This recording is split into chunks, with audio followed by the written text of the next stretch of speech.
छत्रपती शिवाजी महाराजांवरील वक्तव्यावर धीरेंद्र शास्त्रींकडून माफी. वक्तव्य वेगळ्या पद्धतीने दाखवल्याचं स्पष्टीकरण देत धीरेंद्र शास्त्रींकडून दिलगिरी व्यक्त.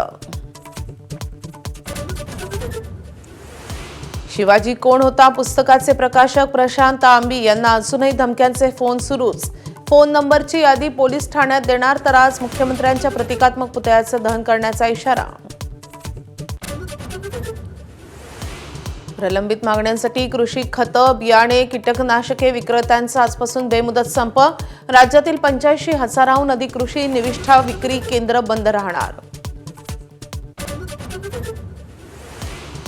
रिक्षा टॅक्सी चालकांसाठी मराठी भाषा अनिवार्य करण्याबाबत आज मंत्रालयात बैठक. तर ऑटो टॅक्सी संघटनांचा निर्णयाला विरोध. दुपारी जाहीर सभा. विधान परिषदेसाठी शिवसेनेतही इच्छुकांची गर्दी.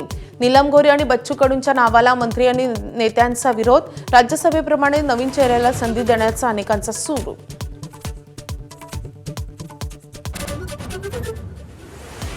अमेरिकेचे राष्ट्राध्यक्ष डोनाल्ड ट्रम्प यांच्या डिनर पार्टीत गोळीबार करणाऱ्या हल्लेखोराला आज न्यायालयात हजर करणार. गोळीबाराचं कारण मात्र अजूनही अस्पष्ट.